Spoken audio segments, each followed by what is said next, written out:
I kind of have a long one here for you today.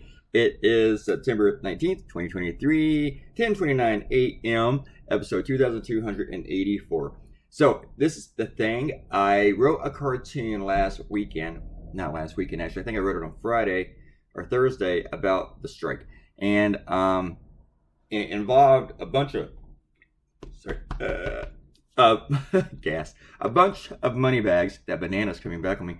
A bunch of money bags and an executive telling the strikers, about calling him like a selfish ingrate. And I thought, this is okay, but the main thing I think is that I get to do something on this issue. I do have a client in Detroit. I think they'd really appreciate it.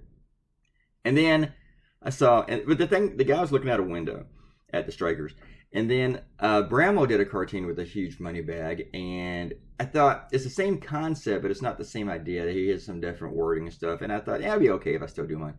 And then I saw another one, I think it's talk about mispronouncing names, Ivana, by Dave Whammon. I think that's how you pronounce his name. He's a friend of mine, too. We talk. But his also involved money bags, I think, and like an executive saying exactly the same thing and looking out a window. And I thought, still kind of different, but you know what? I don't want to do it. I don't want to do the same thing that these kind of even sort of close to what these other guys did. And they're both great cartoonists, but I didn't want to do anything close to what, just didn't want to be doing the whole kind of Yahtzee type thing a little bit.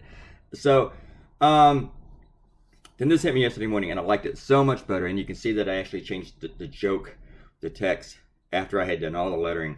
Because, at first it's like, close the drapes, and I thought, that's funny. That shows how inconsiderate and rude he is, how uncaring. Then I thought, it'll be even worse if, he gives him his leftovers to shut him up. And also tells him to shut up. So, that was just funnier to me. So, I changed it. Hillary, one of my proofers, told me that I don't need pate. And I knew I didn't need pate. I know that foie gras, however you pronounce it. Talk about pronouncing again, Vana. Vana. See, I fucked it up again. So, but the reason I'm talking to Vana, who leaves comments, is because we were talking about how to pronounce names. And then one thing that's always important to me, whenever I meet somebody, whether it's a delivery person, a cashier, or anything like that, I try to say their name. And also, like, I get in an Uber.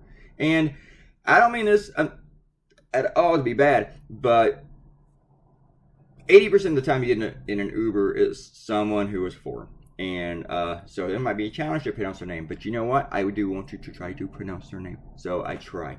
Because I think it's important to get people's names right. I just think it's just respect. So, and there's also a tactful way to do it if they're foreign and you mispronounce or whatever. Try not to insult them while trying to get it right. But anyway, I knew that I did not need the pate in there, but I just like the way it sounded. So, but Hillary was like, you don't need it in here. And I said, I know I don't need it, but you know what? Let me take it out just so that people don't think I'm a rube. I'm unsophisticated. Actually, I am unsophisticated. I've never had foie gras.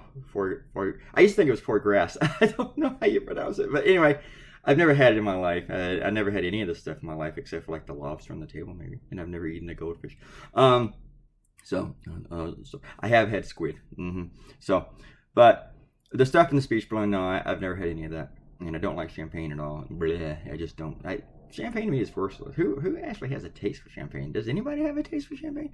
Anyway, we're talking about that kind of stuff because we have a lot of time in this video. But since we have time, let's look at the comments and see who deserves a shout out. Today we don't have that many, but we got Vana and Robert Cotino talks about how stupid Republicans are to bring up an impeachment for Ken Paxton, and then they don't get it. Talk about being corrupt. I mean, Republicans are like, we don't like corruption, and then they vote against impeaching corruption if it's on their side, right? Master Screen gave me a comment, and so Didi was